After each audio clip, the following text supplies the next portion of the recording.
Correction de l'activité documentaire 2, page 99.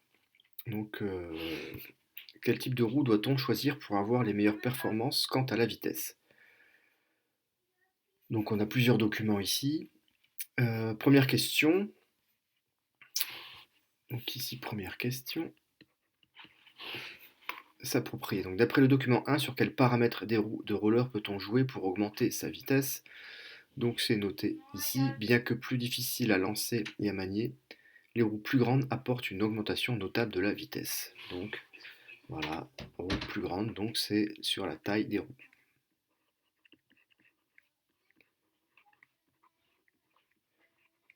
Donc quand ils veulent dire taille des roues, hein, c'est le diamètre des roues. C'est pas la largeur.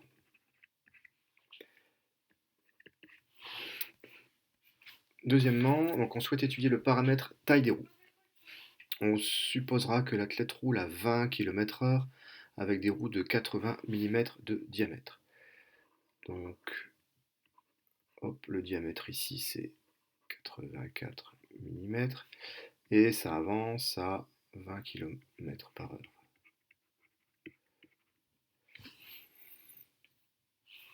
Convertir cette vitesse en mètres par seconde. Ok, ça vous devez commencer à savoir faire. Donc 20 km/h, c'est égal à 5,56 mètres par seconde. Il suffit de diviser par 3,6. Ça, c'est pas compliqué. Là, ici, ça se complique un tout petit peu puisque on veut le temps mis par la roue pour faire un tour.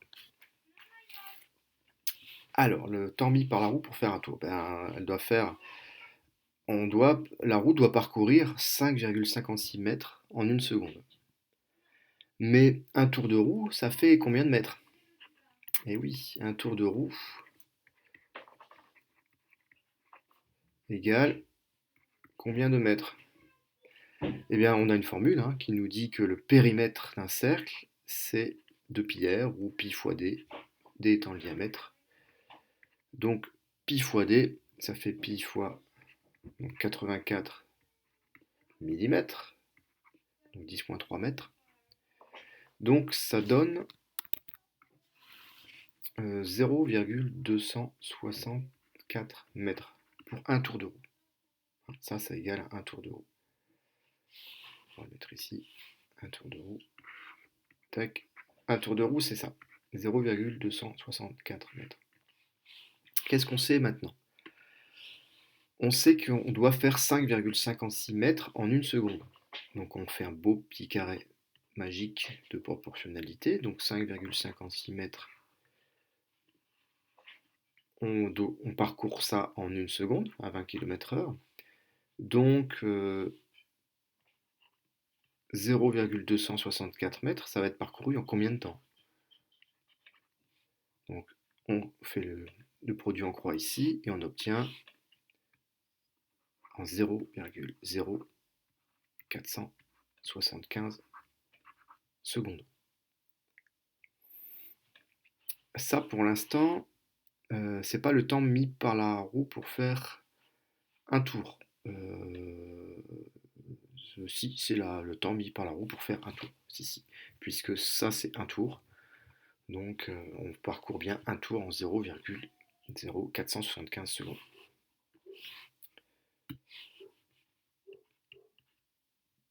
Question C. En déduire la vitesse angulaire de la roue en radians par seconde. Alors, la roue fait un tour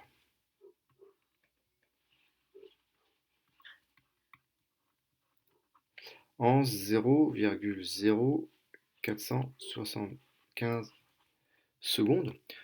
Une vitesse angulaire, c'est en radians par seconde. Donc on veut un nombre, on va déjà passer par nous le nombre de tours par seconde.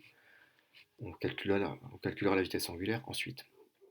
Donc ici, on va obtenir, tout calcul fait, donc un tour, etc. Donc on va avoir ici, en gros, 21 tours par seconde.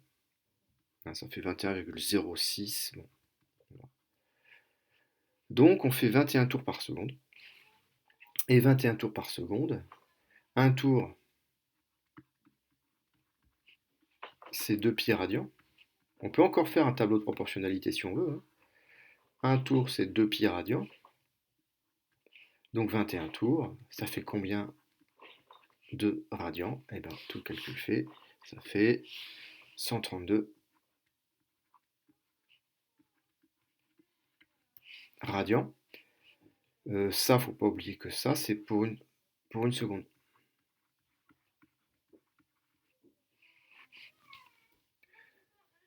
Donc 21 tours, 130, ça fait 132 radians par seconde. Donc ça, c'est la réponse finale qu'on attend ici.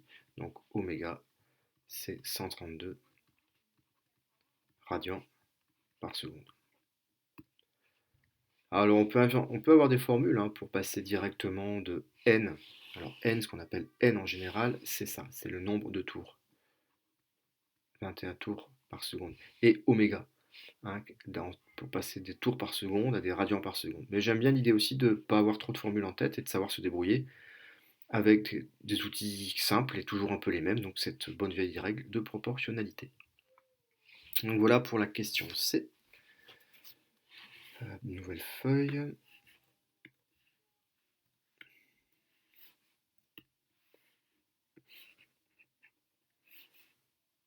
Question 3. Troisième question. On suppose que la vitesse angulaire reste la même, mais on utilise maintenant des roues de 110 mm de diamètre. Donc les roues tournent à la même vitesse, mais elles sont plus grandes. Donc on va aller plus vite, en toute logique.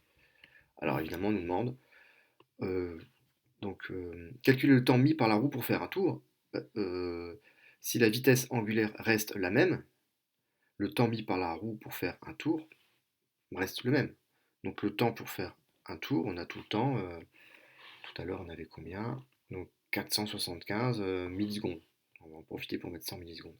On avait, pour faire un tour, on met 0,0475 secondes, donc ça fait donc un tour en 475 millisecondes, puisque, mettons ici l'explication, hein, puisque la vitesse angulaire reste la même. Puisque la vitesse de rotation, la vitesse angulaire, reste la même.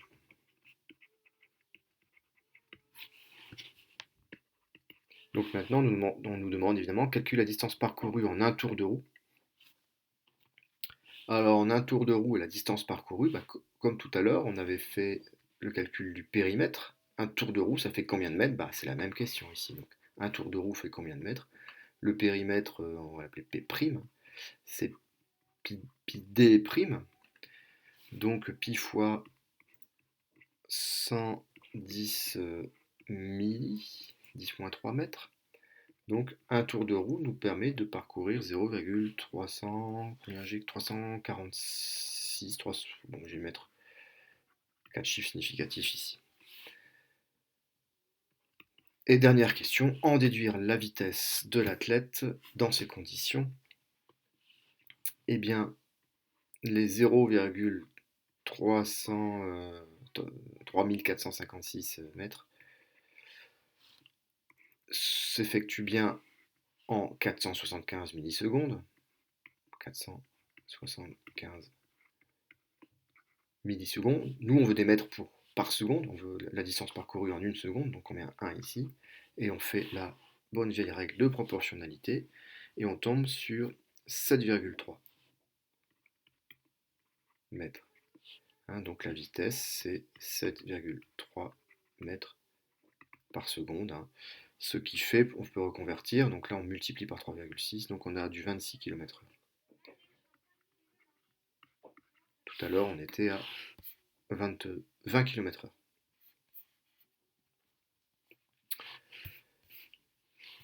Quatrième question. Commenter les résultats obtenus.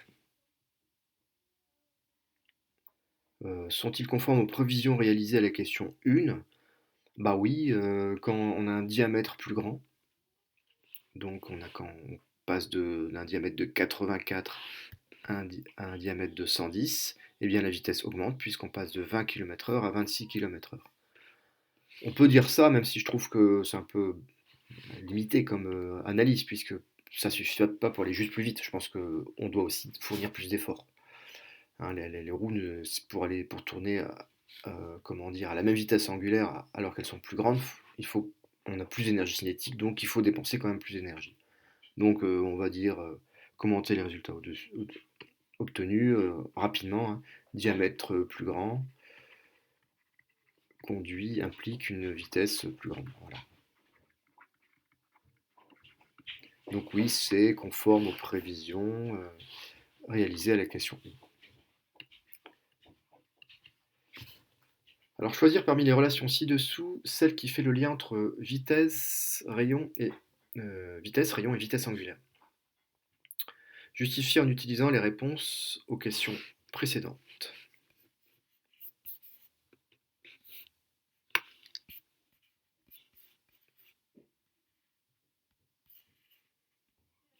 Donc quelque chose qui tourne à oméga radians par seconde, pour convertir ça en tours par seconde, un tour c'est 2π radians, donc oméga radians par seconde, ça fait en fait oméga sur 2π, hein, puisqu'à chaque fois qu'on fait 2π, on fait un tour, donc oméga sur 2π, tours par seconde. Or, on a vu tout à l'heure qu'un tour, quand on fait un tour, on fait pi fois d mètres. Hein, un tour, c'est pi fois d mètres. Alors ici, ils ont envie de réfléchir en parlant, en voyant le rayon, en utilisant le rayon. Donc ça fait un tour, ça fait 2 pi r mètres. Voilà. Donc puisqu'un tour, ça fait 2 pi r mètres, ben, oméga sur 2 pi tours, ça fait oméga sur 2 pi fois 2 pi r, puisqu'un tour, c'est 2 pi r. Donc je remplace tour par 2 pi r. Donc un tour, ça fait 2 pi r mètres même. Donc je remplace tour par 2 pi r mètres par seconde. Et là, on a bien des mètres par seconde. Et on voit ici qu'on peut simplifier les 2 pi. Et on se retrouve avec oméga et r. Donc en fait, la bonne formule, c'est celle-ci. C'est que la vitesse en un point, c'est la distance par rapport au centre de rotation fois la vitesse de rotation en radians par seconde. La bonne réponse, c'est V égale R oméga. Donc une formule assez pratique quand même pour retomber sur une vitesse réelle quand on a la vitesse angulaire. Bon voilà, fin de la correction de l'exercice de l'activité documentaire.